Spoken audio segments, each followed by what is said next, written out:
The first thing Eli Calhoun felt, before he even opened his eyes, was the warmth of a fire that had no business being as gentle as it was. The second thing he felt was the absence of his boots. The third, and this was the one that made every muscle in his trail-worn body go rigid as a fence post, was the unmistakable awareness that he was not alone, that there were eyes on him, and that wherever he was, it was not the cold, empty plain where he had collapsed the night before. He forced one eye open, then the other, and what he saw made him wonder, with genuine sincerity, whether he had died somewhere between the Badlands and the Black Hills and arrived at some place the circuit preacher back in Abilene had never thought to describe. 6 young Lakota women sat in a loose half-circle around him, each one watching him with an expression that hovered somewhere between curiosity and the particular kind of amusement reserved for watching a stray dog try to figure out where it is. The lodge was large and beautifully made, the buffalo hide walls painted with symbols that Eli could not read, but which seemed, in the amber light of the central fire, to pulse with meaning. Dried herbs hung from the lodge poles. The smell of cedar and sage was everywhere. And beyond the ring of women, standing at the far edge of the firelight with his massive arms crossed over a chest that could have stopped a runaway freight wagon, was a man so large and so still that for a moment, Eli thought he was looking at a carved post. He was not a carved post. He was Chief Iron Sky of the Hunk Papa Band, and he was watching Eli Calhoun with the patient, calculating attention of a man who has seen 1,000 things surprise him and has not been surprised by any of them in a very long time. Eli Calhoun was 26 years old and looked, in that moment, considerably younger. He was lean the way a man gets lean when he has not eaten enough for several weeks. All sharp angles and hollowed cheeks, but still carrying in the structure of his face and the set of his shoulders the suggestion that he had once been something more formidable. His hair was dark brown and needed cutting, curling at the ends in a way that would have been called handsome under better circumstances. His eyes, when they had finally opened all the way, were a clear, pale gray, almost silver in the firelight, the kind of eyes that seemed to take in more than they revealed. He had the rough hands of a man who had worked cattle and rope and saddle leather since boyhood, and he was dressed in what remained of a blue chambray shirt and canvas trail pants, both of which had seen far better decades. He had no gun. He checked immediately, with the instinct of a man raised in the West, and found the holster on his hip as empty as his stomach.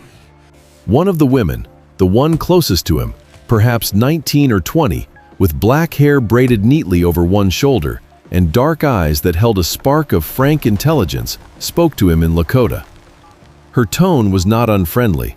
It was the tone you might use to address a confused animal that you were not yet sure was dangerous.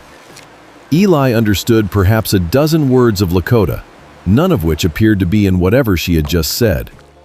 He sat up slowly, making sure his hands were visible, making sure every movement he made said, "I am not a threat, and I know it, and I am very pleased you have not killed me yet."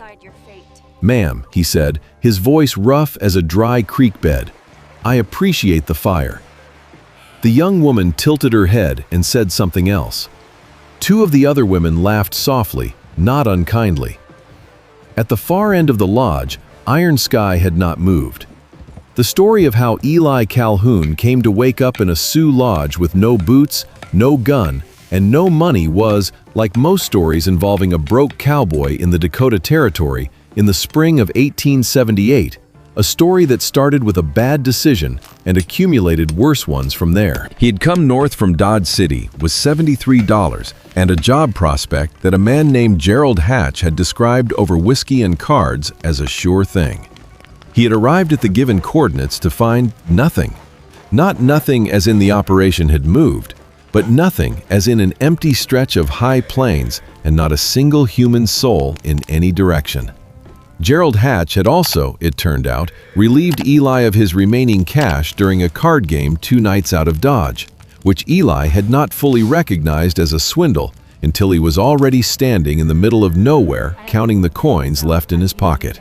He had 41 cents, a horse named Crockett, half a bag of dried beans, and a Winchester rifle with 11 rounds in it when he turned north, reasoning that the Deadwood camps were hiring. Crockett had gone lame on the third week. Eli had walked the last 40 miles through country that grew wilder and colder with every step. The beans long gone, the rifle abandoned when Crockett finally gave out entirely. He had collapsed on the open plain as the sun went down on the third day without food, in a cold spring wind that cut through his trail coat like it was made of paper. He had thought, with the calm clarity that comes when a man has gotten past fear and into simple reckoning, that this was likely the end of the particular adventure of being Eli Calhoun. He had not expected to wake up warm. The woman with the braided hair, he would learn her name was Winona, meaning firstborn daughter, which she was, brought him a clay bowl of something that smelled extraordinary in the way that only food smells extraordinary to a man who has not eaten in 3 days. It was a thick stew, venison and wild onion, and something smoky sweet he could not identify. He ate it slowly because he knew better than to eat fast on an empty stomach, and the effort of eating slowly was one of the harder things he had done in recent memory. While he ate, the 6 women watched him with varying degrees of interest. Winona watched steadily, with the evaluating attention of someone solving a problem. An older woman with a serene and beautiful face watched with cautious reserve. 2 younger ones, who might have been cousins, watched with the poorly concealed fascination of people who find something unexpectedly entertaining. An older, quick-eyed woman cataloged information for later use. The 6th sat a little apart doing beadwork, glancing up at him occasionally with an entirely unreadable expression. Iron Sky had not moved from his position at the edge of the firelight. He was somewhere between 50 and 60, built on a scale that seemed to require more physical space than ordinary men, broad through the shoulder and deep through the chest, with a face that had the settled authority that comes not from the desire to intimidate, but from long practice of making decisions and living with their consequences. He wore a blanket over his shoulders, his hair still mostly black with threading silver at the temples, hanging loose. His eyes were dark and direct and gave absolutely nothing away. Eli met those eyes and held them, because looking away seemed like the wrong choice, and said, "I reckon you saved my life, sir, and I'm obliged for it. I don't speak your language worth a damn, and I apologize for that. But I mean no harm to anyone here. I'm just a down-on-his-luck cowboy who made some poor choices, and I'm grateful to be breathing." A long silence. Then Iron Sky spoke, a single sentence in Lakota, deep and measured. Winona translated. Her English was careful and precise. "My father says that a man who speaks the truth about his own foolishness is at least not adding dishonesty to his troubles." Eli looked at her. "Your father is a wise man." "He knows this," Winona said, without any particular pride in it, simply as a statement of established fact. They did not give him his gun back that first night, which was reasonable. They gave him a sleeping robe and a place near the fire and left him to sleep. And he slept the deep, immediate sleep of a man whose body has simply used up its reserves of wakefulness entirely. In the morning, he woke to a different kind of world. The Hunkpapa camp was larger than he had realized in the dark. Perhaps 30 lodges arranged in the traditional circle, the opening facing east. Horses picketed where the grass was good, the smell of cook fires everywhere. No one paid Eli a great deal of attention, which he found both reassuring and slightly unnerving. He was treated with the moderate indifference a camp might extend to a dog decided upon as harmless. There, not causing trouble, to be evaluated over time. Winona brought him breakfast and sat across from him with her beadwork while he ate. The morning light was good on her face, bringing out the clean lines of her features and the brightness of her dark eyes. She was, he thought, one of the most handsome women he had seen in some years of moving through the West, and he was careful to think this privately and let nothing of it show, because the last thing he needed was to give anyone reason to review their verdict on his harmlessness. "How long have you spoken English?" he asked. "Since I was young," she said, her quick fingers working the beads. "There was a teacher who came to our band for 2 winters when I was 9 and 10. My father believed it was useful to understand the language of people who were going to be everywhere whether we wanted them to be or not. He's right about that, Eli said. He is right about most things. It is one of his less endearing qualities. She glanced up. What were you doing out there alone, without food, without a horse? He told her the broad outline of it, the job that wasn't, the card game that cleaned him out, the horse that went lame. She listened without interrupting. When he finished, she was quiet a moment. Gerald Hatch, she said. You know him? I know of him. He has cheated other men through here. There was a freighter last autumn. She looked at her beadwork. Men like that depend on the fact that the people they cheat cannot find them again. Well, Eli said, I don't have the resources to find him just now, so that particular accounting will have to wait. She glanced up with something close to approval. That is patient thinking for a man who is angry. Who says I'm angry? Your jaw, she said, when you said his name.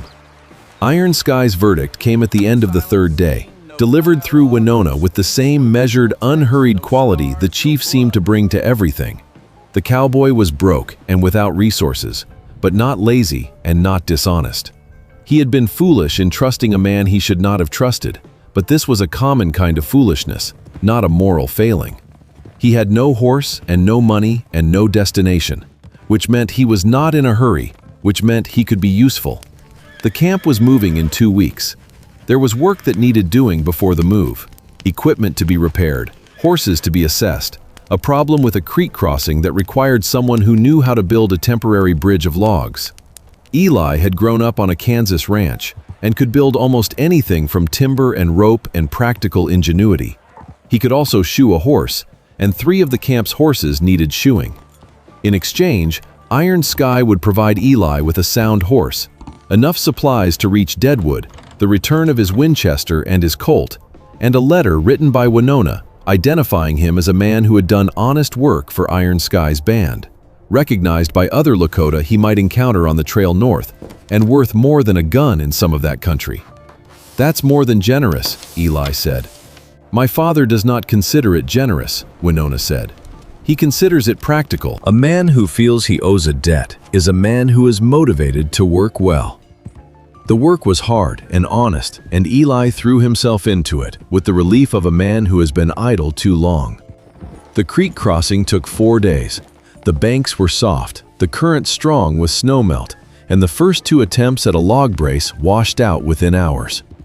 Eli rebuilt the approach from scratch, driving angled supports into the bank and cross-bracing them before laying the surface logs, a technique he half remembered from watching bridge builders on the Cimarron when he was 12. When it held through a test with 3 loaded pack horses, the men who had been watching with skepticism came to look more closely at how it was done.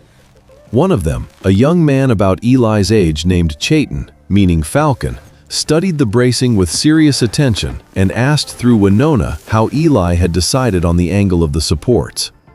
Eli explained it, and Chayton listened with the focused attention of someone who learns by watching hands. By the end of the afternoon, working alongside each other through gesture and demonstration, they had something close to a working conversation, and when Chayton grinned at the finished brace and said something approving in Lakota, Eli grinned back and felt, for the first time in weeks, something adjacent to all right. If you're enjoying riding along with Eli Calhoun through this Dakota Territory adventure, consider subscribing to the channel. There are many more Western stories waiting for you, each one told with the same care you're experiencing right now. The horseshoeing was simpler. He knew horses and he knew iron, and 3 days of careful work around the forge produced results accepted with nods of approval. The blacksmith, a compact and serious man named Mado, watched Eli work for the first hour with the evaluating attention of a craftsman watching another craftsman, then went back to his own work. Eli took this as the highest compliment available. In the evenings, he sat near the central fire and watched the camp settle into night.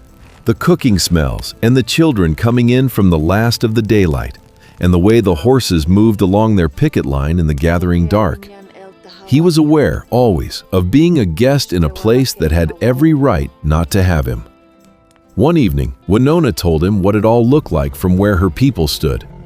A flood, she said, looking at the fire. Not a storm, A storm comes fast and passes. A flood comes slowly and changes the land permanently. You can move to higher ground and survive, but the land you left is different afterward. My father believes you must understand how the water moves, move with it where you must, and hold your ground where you can. He sounds right about that too, Eli said. Yes, she said, he does. On the 6th day, a rider came in from the south with news of soldiers moving into treaty territory with a survey party. Iron Sky accelerated the camp's departure to 3 days out and sent a delegation south to remind the soldiers of their agreement. He also told Eli, through Winona, to take the eastern trail north to avoid the patrol. The work was nearly done. The horse, supplies, and letter would be ready. In his final days in the camp, Eli helped wherever hands were needed. On the last evening, all 6 women sat around the fire with the ease of people who have decided someone is all right. Chumani, the quiet one who beaded and rarely spoke, handed him without comment a small panel of beadwork she had made, the pattern abstract and beautiful in the colors of the plains. Taka told him quietly that Chumani did not often make things for people outside the band. "I'm honored," Eli said. "Yes," Taka said, "you should be." He tucked the beadwork into his breast pocket, next to where Winona's letter would go. The morning of his departure was clear and cold, the sky the deep, transparent blue of the northern plains in spring. The camp was already in motion, the organized work of people who have broken and made camp hundreds of times, every family knowing their part. His horse was a paint, 5 or 6 years old, well-built and sensible-looking, with a dark eye that suggested competence. His Winchester was returned to him, cleaned and oiled. His Colt was in his holster, also cleaned. The supplies were packed practically. Winona handed him the letter, folded and sealed with a piece of sinew. She had written on the outside in both Lakota characters and in English. "This man did honest work and is known to Iron Sky of the Hunkpapa. Treat him accordingly." "That will carry weight with several bands between here and Deadwood," she told him. "Do not lose it." "I won't." He looked at her for a moment. "I'd like you to tell your father something. Tell him that in 26 years I have met maybe 3 men I would put in the category of genuine and profound wisdom, and he is one of them, and that I'm going to try to be the kind of man who remembers what he said about gratitude." She turned and found her father across the motion of the breaking camp and spoke to him clearly.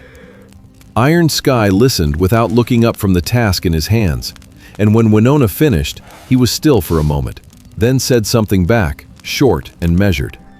Winona turned to Eli. He says, "A man who aspires to wisdom is not yet wise, but he is already better than most." Eli laughed, a real laugh, the kind he hadn't had in a while. "Tell him that's fair." She did. Something shifted in the chief's face, not quite a smile, but a movement in that direction, restrained and brief and genuine. Kimmy and Luda appeared at his stirrup as he mounted, and each pressed a piece of fry bread into his hand, with the cheerful lack of ceremony of young women sending someone off on a journey. Taka raised a hand from where she was working. Ayana gave him a look that was close to a blessing. Chumani did not look up, having said everything she intended to say the evening before. Chayton came to shake his hand in the Western way Eli had shown him, and gripped it with the grip of someone who has filed an interaction away for later consideration. "Pila Maya," Eli said. "Thank you" in Lakota, one of the dozen words he had. Chayton's face broke into a genuine grin. He turned the paint north and let the horse find its pace. The eastern trail threaded through country beautiful in the particular way of the northern plains in spring, the grass coming in green, the air carrying the smell of water and distance, the sky enormous and entirely without apology. He rode at an easy pace, the paint proving sensible and willing, and thought about Gerald Hatch somewhere to the south, feeling very clever about himself. There would be a reckoning eventually. Right now there was the trail and the horse and the good spring morning. He reached a trading post 2 days out, run by a half-Welsh, half-Crow man named Davy Birch, who had been at the same location for 12 years and was apparently considered a neutral party by most of the factions moving through the territory.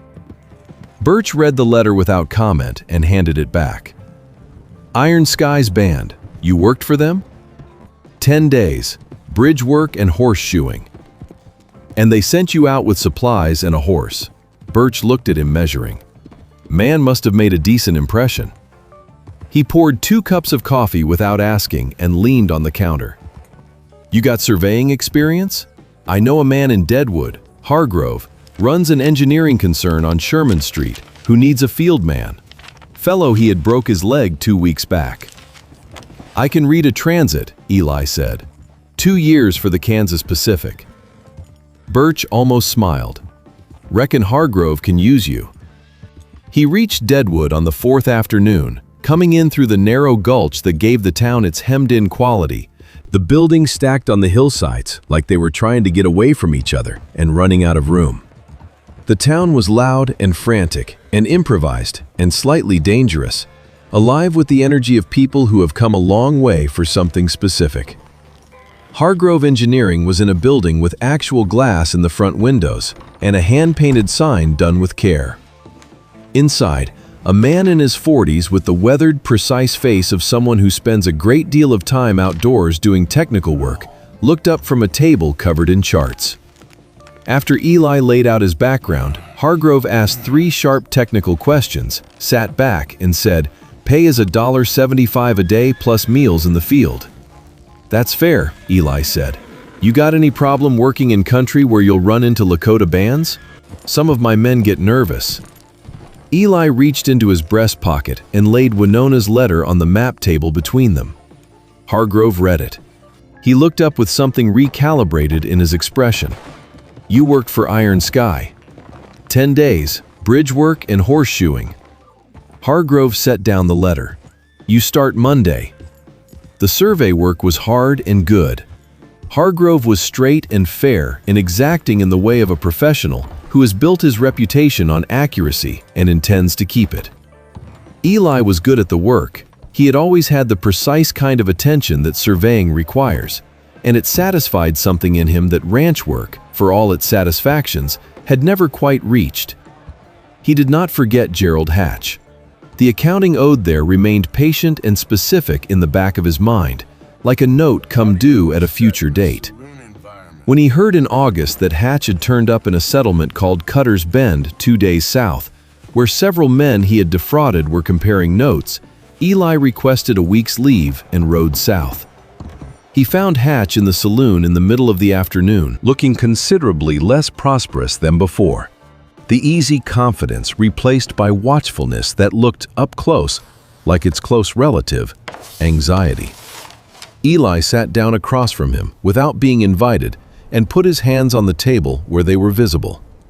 "I'm here for the $73 you took from me outside Dodge, plus 20 for the time and trouble, for a total of 93. That game was fair. Gerald, I've talked to 4 other men you've run the same game on.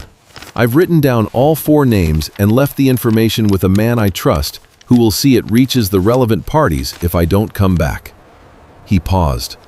"So let's not have this be a morning we both regret." By the time they were done, Eli had $60 in cash and a note of hand for the remaining 33. He was not entirely satisfied, but he was $60 better off than that morning, and the accounting was at least open and acknowledged, which was not nothing. He rode back north with the satisfaction of a man who has not done anything he would be ashamed of in front of someone whose opinion he values. The autumn came into the northern hills like a slow fire, the aspens going gold and then bare, the cold following in stages. Eli worked through it, the survey work transitioning to drafting as the weather closed in, and found he had an aptitude for the calculation side of engineering he had not known about because he had never had occasion to test it. By the time the first real snow came, his salary had been renegotiated upward twice. In December, a letter came to the Hargrove office in the careful handwriting he recognized immediately. It said the Hunk Papa Band had reached their winter camp safely. It said Chayton had built 2 bridges in the autumn using the cross-brace technique, and that both had held. It said Kimmy had been married in September, and the celebration had been very fine. And it said at the end, "You asked what it looks like from where we stand. It still looks like a flood, but there is still high ground. We are on it." There was no signature. There did not need to be. Eli folded the letter and put it in his breast pocket next to where the original had been, and looked out the window at Deadwood carrying on its loud and complicated business in the December cold. He thought about how a man's life can turn on a single thing. A collapsed moment on an empty plane. The decision of strangers to pull him out of a ditch rather than leave him there. The giant chief standing at the edge of the firelight, still and patient and measuring, deciding that a broke cowboy was worth the investment of 10 days of honesty and 2 clean weapons and the letter that opened doors. He thought about what comes after gratitude. He went back to his drafting table and picked up his pen and began to work, carrying what he carried, holding what he held, trying every day to deserve it. The winter would pass, as winters do, and somewhere out there on the high ground, people he was glad to know were holding steady against the flood, patient and unbroken, the way the land itself holds steady when everything around it is changing. A broke cowboy had woken up surrounded by the kindness of strangers, watched over by a giant chief whose stillness held more wisdom than most men's words. He had been given more than he could have asked for. The only thing left, the only thing that had ever been left, was to make it worth the giving. And that, he figured, was enough reason to get up in the morning, every single one of them. If you've ridden the whole trail with Eli today, from that cold, empty plane all the way to that Deadwood drafting desk, we hope it was worth your time. Stories like this one are what this channel is built on. Subscribe, and we'll take you on the next ride soon.